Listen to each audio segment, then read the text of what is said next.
Hello friends, welcome back to my YouTube channel and welcome to this part 2 of the GATE solution 2015 for flight mechanics 1 and 2.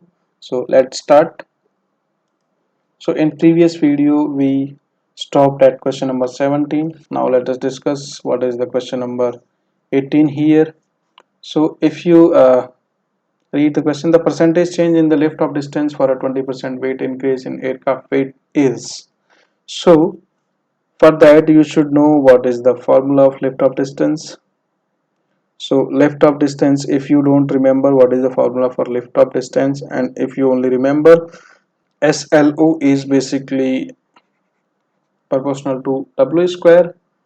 Then let's say this is the original position. Now if weight is increased by 20%, so what will happen to SLO? So that will be 1.2 of W square. That means SLO now will be proportional to 1.44 times of this. That means there is an increment of 44% in the SLO. So that is the correct answer, 44%. Okay, and if you want to go for formula also, you are going to get the same answer. So let me give you the formula also. So formula for SL naught is 1.44 W square upon rho into G into S into CL max into thrust. Okay, so this is the formula. So with this formula also you can get the same answer. So now let us move to question number 19. So consider a monoplane wing and a biplane wing. So what is monoplane wing? Monoplane wing is single wing airplane. Biplane wing is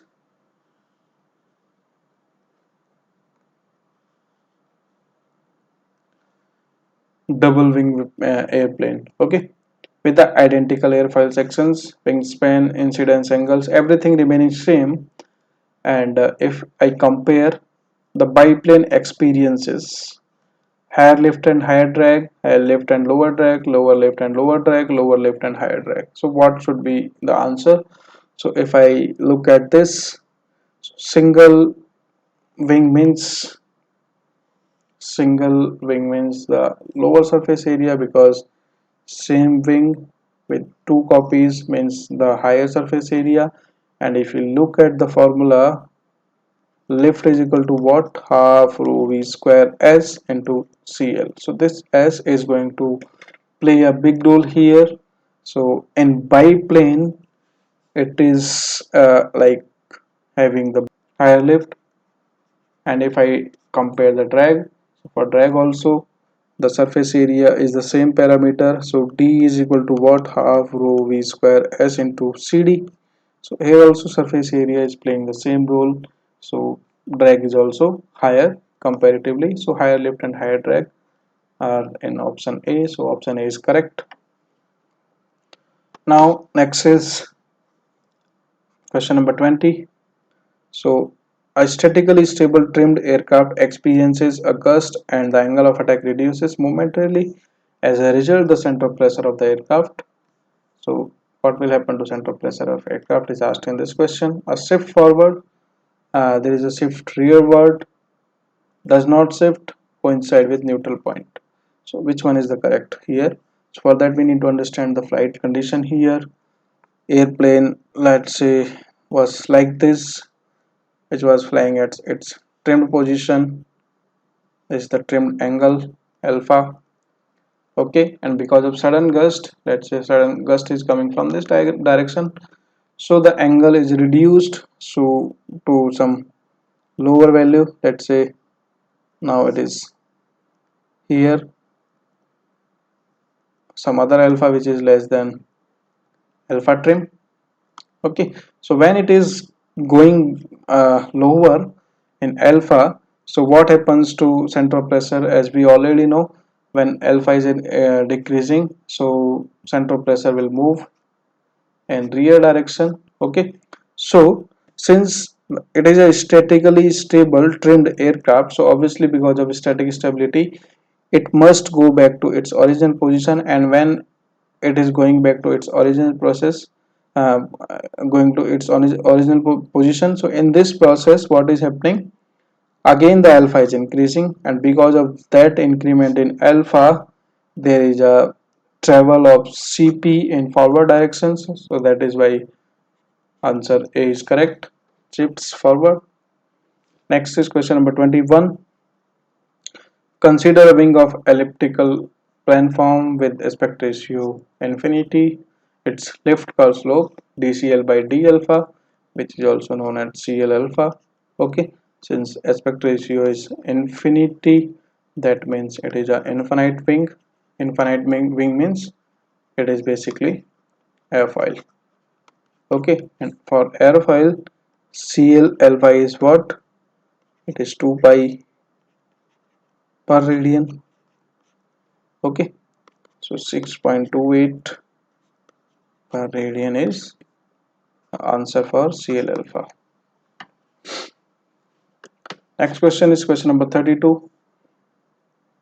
An aircraft with a wing loading 500 Newton per meter square, gliding is L by T 10, CL is this 0.69, density is given as 0.9 at kg per meter cube, equilibrium glide speed.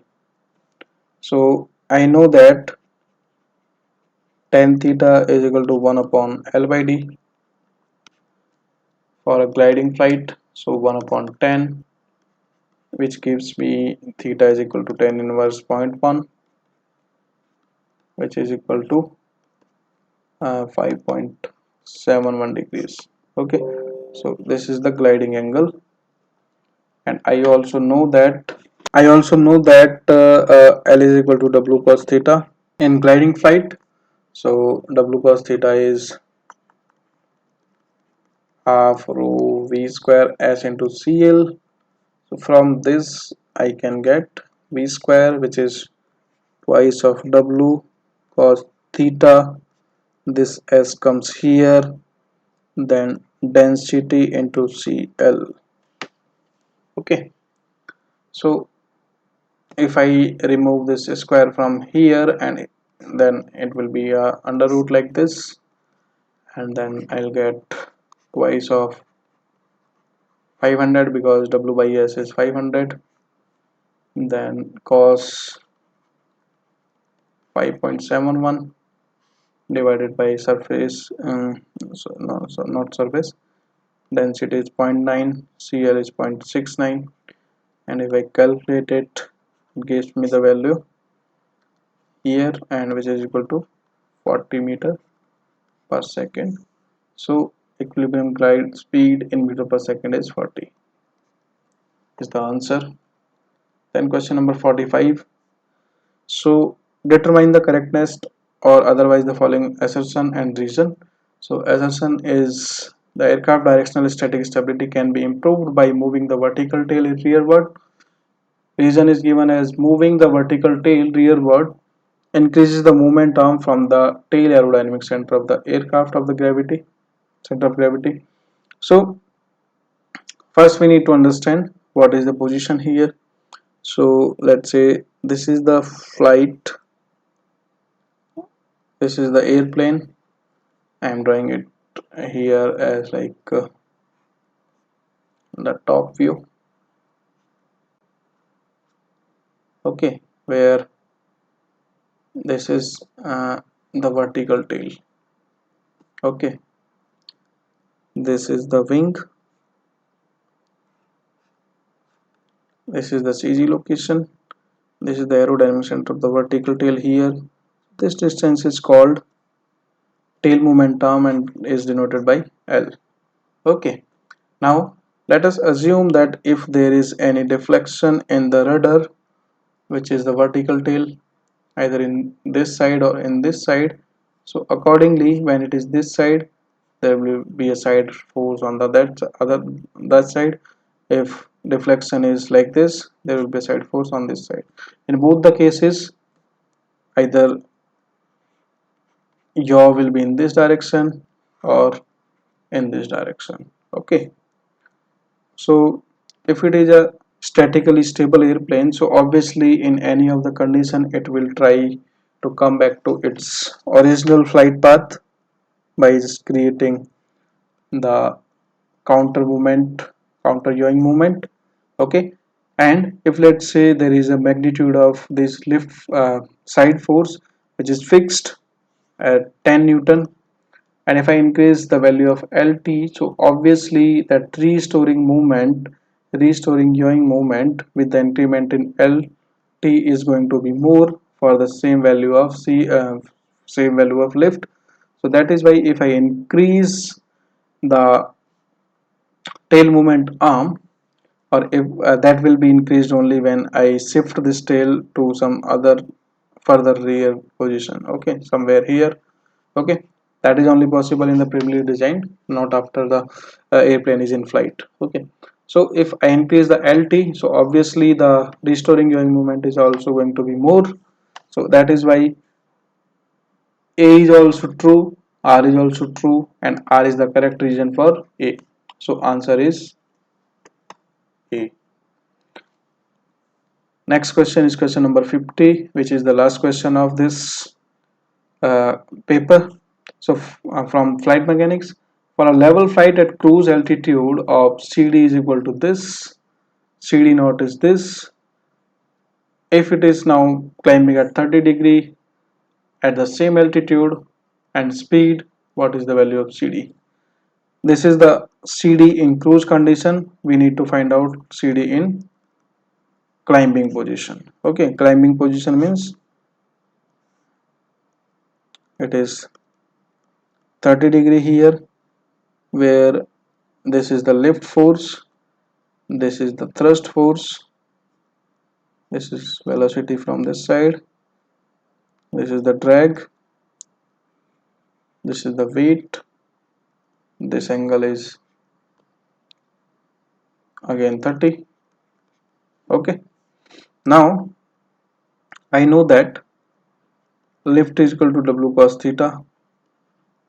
That means if I write like this, there is no problem.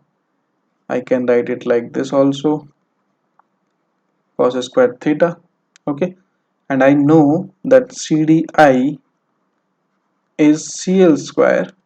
That means CDI is also equal to also proportional to cos square theta.